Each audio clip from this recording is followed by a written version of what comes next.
What's up, guys? It's DoubleWinning, and today I'm going to be doing a Hearthstone video going over the basics of this basic warrior deck. With the popularity of goblins versus gnomes that recently just came out, and you guys might have seen it, at the top of Twitch, or maybe you've just seen some hype about it, I thought maybe it would benefit some of you newer people who've maybe not even put a game into Hearthstone, or haven't learned too much from Hearthstone. Might appreciate me putting up some videos with decks that you guys can use right off the bat. All you need to do is hit level 10 with whatever particular class we're going to be using, and then you'll be able to play and kind of understand what I'm saying, with these cards. So if you want to make this deck, here's the exact deck list. It's also going to be on the left side of the screen, as you can see. Like I said, you only need to be level 10 to get these cards. Some of them I have golden, but there's no difference between the normal and the golden. Just a quick rundown of what we got here. We have a lot of 2-drops. Because the strength of these free-to-play decks is gonna have to generally come from early game, just because there aren't a lot of late game strong options for the basic set. If you look at the basic set and you go to 6 mana, this is what you've got. If you go to 7+ mana, see, there's not a whole lot of strength or efficiency with the big range cards.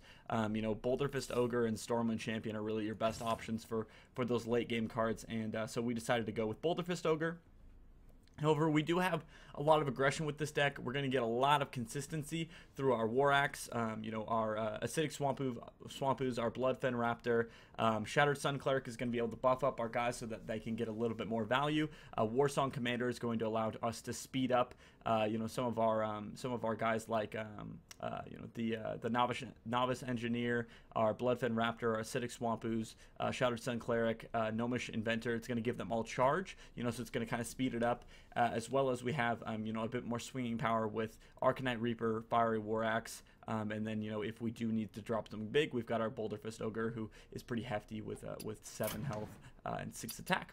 So these videos, I'm going to be trying to kind of focus more on the basics of the game, trying not to throw too much like slang or Hearthstone terminology on you. So we're just going to play casual here. I'm not even saying that I'm gonna win this match, because I'm just going to record this. If it goes well, it goes well. If not, hopefully you'll still have learned something. So we're gonna wait for the game to load in, and then I'll speak more on the game. Okay, guys. So this part of the game is called the Mulligan phase, and if you're going first, you get 3 cards, and if you're going second, you get an extra card. Plus, you get a card called the Coin. We'll go over that in just a second here. But in general, when you're mulliganing, you want to be able to play your cards that you're getting, and you want to have some general order of what you're going to be playing them. And so in this case, I want to keep Bloodfen Raptor, but the rest of these aren't really that important to me. I could consider keeping Warsong Commander, but since I have this solid Bloodfen Raptor, I'm going to see if I can get anything else I want to work around here.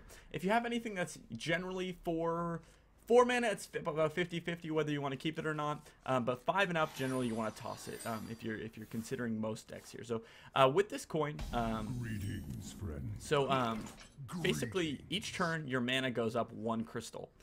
This coin gives you a temporary extra 1 crystal, and that's kind of to offset the balance of the fact that you're always going to be tailing their mana. So like he has 1, I have 1, he's going to have 2, then I'm going to have 2. So right here, if I wanted to use one of my 2 mana creatures, so like this Bloodfen Raptor costs 2 mana, so I can't play it right off the bat. However, if I use my coin, it's going to allow me to play the Bloodfen Raptor. Generally, you want to try and lead with a creature if you can. To win this game, there are 2 major things you want to do to win any game. You want to try and control the board, so that's what he's doing right here. He's using a lightning bolt to take care of my Bloodfen Raptor, and you want to hit damage them, because obviously you bring them down to 0 health, and then that's when they die. So I have 2 things to consider here. Well, 3 things actually. I can just use armor, which is going to give me just 2 artificial health. I can use heroic strike and hit him in the face for 4, or I can just summon this Acidic Swampoos. Generally, you're going to want to make sure you always have a creature. You're going to want to prioritize putting creatures on the board unless you already have creatures on the board. The only reason you'd want to think about not playing this is because it does have a battle cry where it destroys your opponent's weapon. But we're going to use it anyway. But against some more warrior or some more weapon powerful classes, such as warrior, rogue, things like that, you're going to want to consider maybe saving the Acidic Swampoos if you're using that in your deck. Otherwise, you can just drop it as a 3/2.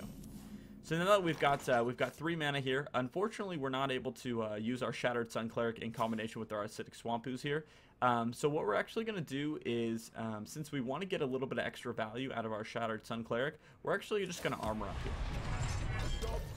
You always want to try and make sure you're using all your mana each turn. However, that was a turn where I wasn't able to use all my mana. However, like I said, I want to make sure I'm getting value out of this Shattered Sun Cleric, so that requires me not playing it. So if I'm looking at what I've got now, another little quick tip you guys can do is you can kind of map out your turns knowing the cards that you have right now. So I have 4 mana this turn. I'm going to have 5 mana next turn. So what that means is I can play the Korkan Elite this turn. Next turn I'm going to have 5 mana to work with. If the Korkan Elite lives, I can Shattered Sun Cleric and then use Heroic Strike to deal with whatever's on the board and usually get something in on their face as well. Or I can play the Arcanite Reaper and deal with whatever they've got if my Arcanite Reaper, if my Korkan Elite doesn't live. And right now I'm getting chatted up, but that's okay. So like I said, we're just going to play the Korkan Elite. Also, Korkan Elite has Charge, which allows it to attack the turn that it's played. That's why this card is really, really good.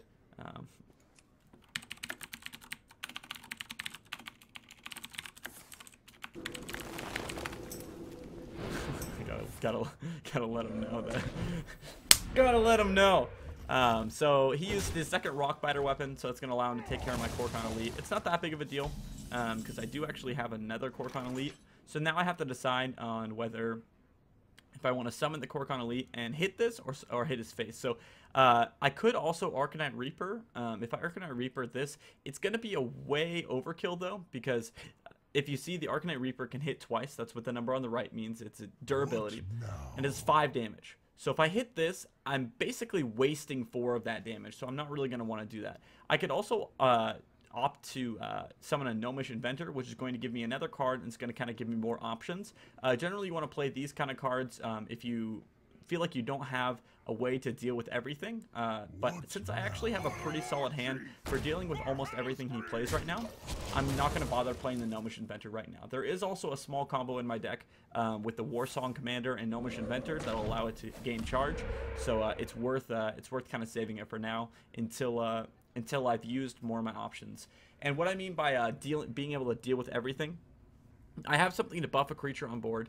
I have something to basically deal 4 damage to whatever he plays, and then if my 4 damage isn't enough to kill it, I have Execute, and then I also have Arcanite Reaper to hit whatever he plays. So I basically have a creature, and then I have, so like right here, so I have enough to do this combo later.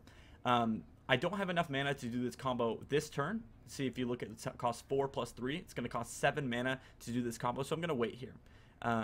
Again, I want to try and use all my mana that I can. Unfortunately, I'm not able to use all my mana here, so we're just going to buff the Korkan Elite, so it's going to give him +1/+1. So now he has 5 attack and 3 health. In case you guys missed, I like how I say, you know, this video is meant to be for the basics here, except I'm kind of missing out on some of the most basics. So I'm just going to go ahead and swing face here, because this is more of an aggressive deck. You know, the basic warrior, since you don't have a whole lot of late game, you're going to want to be swinging face a little bit more sometimes, especially if their creature isn't that powerful. So these both will die here. Well, most likely this one dies as well. So we actually got a little lucky there. There's a 50-50 chance it'll do 3 damage or 2 damage, and it happened to do 2 damage. So that was actually really nice on the Korkan Elite there. And so this thing, this little Stoneclaw Totem is the Shaman's hero ability. Every time he clicks it, it's going to give him one of these. There's 4 different totems. There's the Healing Totem, this one, which will heal everything at the end of the turn. There's a Taunt Totem, which you can't actually hit. You can't hit what you want to hit. You have to hit something with Taunt, you know, with exceptions, you know, if you silence it or something like that. There is a Spell Power Totem, which will make all your spells stronger by a little bit. And then there's the Searing Totem, which is the only one that can actually do damage directly. You know, it has 1 attack, but then because of that, it has only 1 health. So this is a good time to kind of show you the combo I was talking about earlier. So the Warsong Commander, whenever you summon a minion with 3 or less attack, it's going to give it charge. So Gnomish Inventor here only has 2 attack, which is less than 3. So it's going to give a charge, which is going to allow me to actually clear this Taunt Totem and then swing to the face with this one. So again, I'm trying to put a little bit more emphasis on hitting his face since he is getting pretty low here. He's at 13 health. And once I get to the late game, I'm going to have a little bit more trouble. Luckily, we have actually drawn pretty much our late game right here. This is all of our late game. So if he somehow manages to clear all my creeps right here, I'm still going to be okay.